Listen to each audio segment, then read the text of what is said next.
probably has to do with my experience with singing and like singing since I was a baby, and I'm sure it's different for everyone. I mean, there's professional vocalists where it's just like the art of singing, and they warm up their voices every day, and they know techniques, and they know the musical notes, and they can just sing from a piece of paper or something, and they can be called and they can sing a song for you, like do backup vocals. And then there's someone who singing is more like a medium to express something that can go really deep. Like I was driving home from David's the other night, and I started singing an Alicia Keys song, and I sang it like so, like you really let yourself go, and you're just like whoa, like you just like all there 100%. I'm like, wow, I'm glad I can still do that, because I don't like bust out singing like hella hard in my house. I live with my parents still. They'd be like, oh, Sophia, like they'd want to come in and listen, and it's like really awkward, but it's a way of like freeing up energy and like putting everything into it. I imagine it's like how some people feel like when they start boxing someone. They're just like, just gotta like fucking let myself go all the way and just, whatever. But like singing is just like putting all of your isness into it, I guess.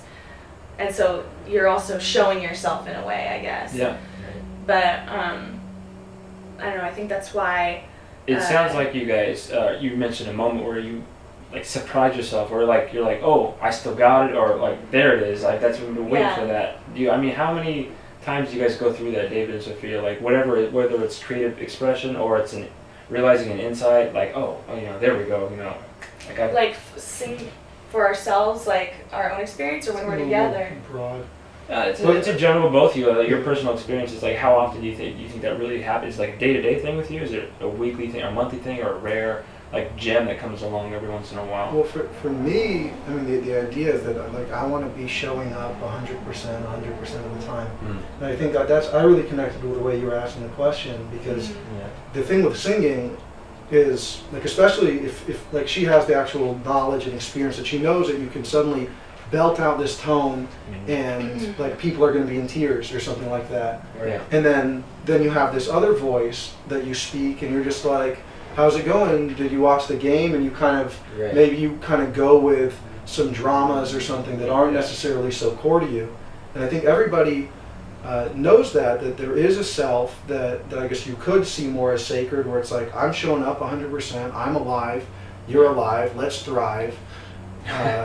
Like whatever it is, and and I mean there are things that end up just like really coming through you that are, you didn't know about them. I'm sure like when you're rapping and stuff, it's just like sometimes stuff comes through and you're just like, wow, like what is this? I mean, just wow, or like something cool is coming through me, and it comes through me in a way that's beyond the kind of everyday sort of manipulating mind of I want this, I want that, or how am I going to accomplish this or that. And so the same thing with the singing, sometimes like you could be boom, like I'm 100% here, and you don't even know what's going to happen. For the purpose of conversation, then we could say that there are two selves. There's the self that is sort of like a mask that we wear when we don't feel like dealing with the moment or that particular moment, and then there's the self that is even able to not like have that conscious movement of not wanting to deal, beneath the mask. Would it be like conscious and unconscious, or like aware and unaware, or like asleep and awake, or? Yeah. Well, that seems like why do we have to sleep? Like it's an example of the same sort of duality between like a waking self and a sleeping self. We have all these dream adventures. I think if you view things in waves, it seems an intuition comes back. Oh, that makes sense. Yeah. Like there's like this trough that you don't have a waking without the sleep, you don't have the mountain without the valley kind of thing. But somehow they're not really two, right? They're not. For the purpose of conversation, it seems as if there's we have a voice that we just use. It's like we can talk and shoot the shit and talk about the game and what you're saying, and then there's another voice that is like more of a transmission, a channel. I'm having deja vu right now. Well, it can also be the same. Those two things, like if you mix, like the idea of the waves or the different parts of the frequencies, or just that you can be positive or you can be negative. You can have a pleasant experience or suffer. I mean, I've had a couple like near-death type experiences, or thinking that I was near-death, and in that experience, there is a presence of an emptiness that's just completely beyond that, and you can kind of feel it's something that I feel pretty much all the time, that there is an emptiness, there is an undescribed element that is within everything, and is that awareness for you? Is it like absolute awareness for you? I mean, okay, like on one level I can say, okay, I'm going to answer yes. Yeah. The term, like the term is like the term. So I know that my life has been an unfolding, and it's continuing to be an unfolding. So, you know, like on one level I can say, okay, I'm referring to that which I feel I am, that's beyond what I'm saying or where I am or my height or all these different things. But I don't necessarily want or believe that is like all there is or something. That can just be like, yeah, you know, just like part of you, like say how we're motivated in day to day, and that could break open as well. What do you say to people that recognize that and they identify with the persona that they grew up with? They no longer have a name, or, you know, don't call me a name, I'm beyond a name.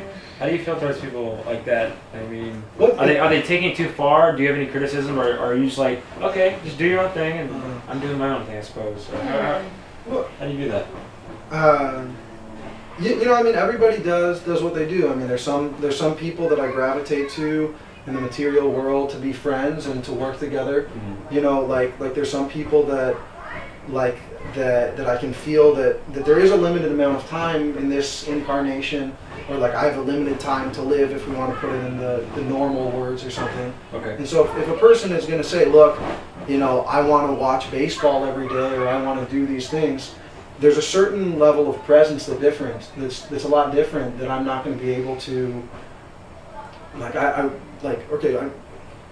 not being able to is not something that I actually am going to hold on to. But it's just a different vibe, especially, you know, going back to the idea of the posture thing, or the people are stressed out. You know, like people are so stressed out that to sit in silence for 5 minutes is just like an impossibility. It's like, it's painful, and it's because there's so many different things that have been held back along the way. Like, I'm afraid to be sexual. Yeah. I am a fucking creative being, and I live in a place where I cannot modify the environment at all. You know, like if you want to destroy something, you know, it's like you can't. You know, you have to pay for it or something. And our natural way of being is we're outside with rocks, you know, with trees. And when I feel like chopping a tree down, I chop the tree down. If I feel like moving rocks, I move it, and this is my home. And people today, everybody rents, everybody has a mortgage. You don't actually get to realize you're in this place. This is real. This is your life. This is your place to manifest your dreams. But we go to school where it's like, look, you kids are going to shut up. You're going to look straight, even though everything inside you want to look outside. You want to go outside. You want to fuck that girl. Like that's real. Like I've never seen like people in class making out. I've never seen that happen. And it's like, how is that expelled for that? Yeah, but it's like, how is that possible? You need such a They don't hold hands anymore in some schools, especially with the flu and everything. No holding hands. Stop that. No hugging, especially. We were laying down at our place, so that's pretty. Everybody's handing out mattresses. Isn't it crazy how like your boundaries totally change and your feeling of class changes, like when you lay down together and you all sit in a there were people circle, doing this. or there's some sort of harmony. Like what you guys are doing right now, that was going on in my cohort. It's fine. It's acceptable there. It's very. That's good. So there's some people are sitting, some people are standing, some people are laying down, and they're all listening. And it's like this. It's swirled around. It is like a more circular, not rigid and like rows. Yeah, but it is. Everybody's kind of looking and more flow. And it's also, interesting, the ideas and the creativity that's allowed there. You get some amazing creativity, and you get some amazing insights and ideas in that kind of environment.